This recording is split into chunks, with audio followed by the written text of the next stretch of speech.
আসসালামু আলাইকুম।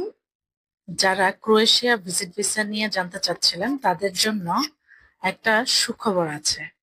ক্রোয়েশিয়া এখন কিন্তু ভিজিট ভিসা আপনারা বাংলাদেশ থেকে নিতে পারবেন, যেটা আগে পসিবল ছিল না।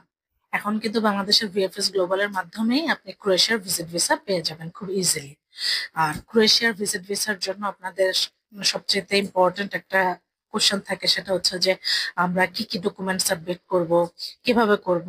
এক্ষেত্রে সেনজেন ভিসার যে রুলস গুলো আছে সেগুলোই এটার মধ্যে হবে কিনা, এই সমস্ত বিষয়গুলো নিয়ে এখন আলোচনা করব।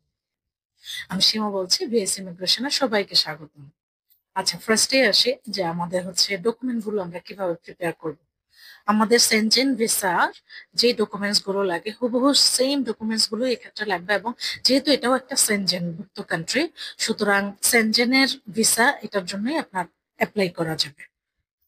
তো এখন ব্যাপারটা হচ্ছে যে আপনার ডকুমেন্ট গুলো কি কি লাগবে। ডকুমেন্ট আপনার যে পার্সোনাল যে ডকুমেন্ট গুলো, পার্সোনাল আইডেন্টিটি ভেরিফাই করার জন্য যে ডকুমেন্টস গুলো লাগে সেগুলো লাগবে। আপনার এমপ্লয়মেন্টের ডকুমেন্টস গুলো লাগবে। যদি আপনি বিজনেস করে থাকেন তাহলে সেক্ষেত্রে বিজনেস ডকুমেন্টস গুলো লাগবে। আর একটাই খুব ভালো এবং ইম্পর্ট্যান্ট একটা জিনিস হচ্ছে আপনার ট্যাক্সের কাগজটা খুব মানে পরিচ্ছন্ন হতে হবে। মানে আপনি গত 2 বছরের ট্যাক্স দিয়েছেন সেটা দিতে হবে।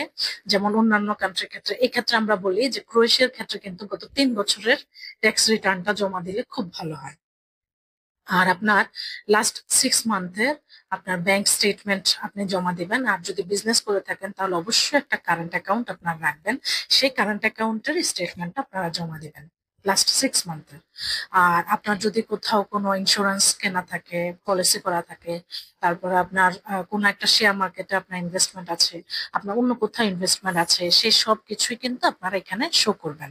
যত বেশি আপনি শো করতে পারবেন যে আপনার এবিলিটি আছে ঘোরার মতো, ততটাই কিন্তু আপনার চান্স বেড়ে যাবে এই ক্ষেত্রে।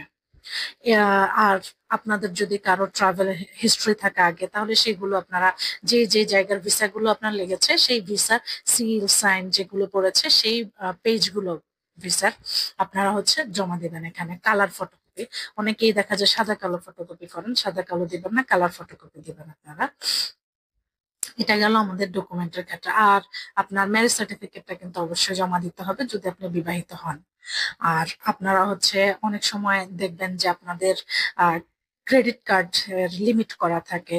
আপনারা ক্রেডিট কার্ডে আপনারা এন্ডোর্স করে রাখছেন, ডলার এন্ডোর্স করা আছে, তাহলে সেক্ষেত্রে চেষ্টা করবেন ক্রেডিট কার্ডেরও একটা স্টেটমেন্ট আছে, সেই কার্ডের স্টেটমেন্টও আপনারা জমা দেওয়ার চেষ্টা করবেন। তাহলে সেক্ষেত্রে হবে কি, আপনি যে আসলেই আপনার ক্রেডিট কার্ড আছে, আপনি যে আসলেই এনাফ সলভেন্ট সেটা প্রুফ করে কিন্তু এটার মাধ্যমে। তারপরে আপনার হোটেল বুকিং, তারপরে আপনার ট্রাভেল ইন্স্যুরেন্স, আপনার অ্যাসেট ভ্যালুয়েশনটা একটা ভালো সি এর মাধ্যমে যদি করান খুব ভালো হয়। সি এর একটা অ্যাসেট ভ্যালুয়েশন দিবে, সেটা জমা দিবেন। আপনাদের ছবির মেজারমেন্ট অবশ্যই 35 বাই 45 হয়। আর এই ক্ষেত্রে আমি বলবো যে আপনারা চেষ্টা করবেন যে কোনো একটা ট্যুর প্যাকেজ যদি কিনে রাখতে পারেন, তাহলে সেক্ষেত্রে সেটা জমা দিলেও তাদের চান্স অনেক বেড়ে যাবে। সো যারা যারা কিনা ক্রোয়েশিয়া যাওয়ার জন্য আপনাদের আগ্রহ ছিল অনেক আগে থেকে, বাট যেহেতু আগে অনেক হ্যাসেল ছিল, অন্য কান্ট্রিতে যেতে হতো, সেটা যেহেতু এখন আর হচ্ছে না, এখন বাংলাদেশ থেকে পাবেন, তারা তারা কিন্তু এখন অ্যাপ্লাই করে ফেলতে পারেন। এবং আপনার যদি আল্লাহ তাআলা সহায় হয় তাহলে ভিসাটা আপনার হাতে চলে আসবে ইনশাল্লাহ। আর যারাই এখন ক্রোয়েশিয়ার জন্য ফাইল জমা দিতে চাচ্ছেন বা যোগাযোগ করতে চাচ্ছেন অথবা আরো কোনো ইনফরমেশন জানতে চাচ্ছেন, তারা আমাদের নিচের দেওয়া নাম্বারে অবশ্যই যোগাযোগ করবেন। আর এক্ষেত্রে সর্বোচ্চ সহযোগিতা আপনারা পাবেন। সবাই ভালো থাকবেন আর আমাদের ভিএস ইমিগ্রেশনের সাথেই থাকবেন।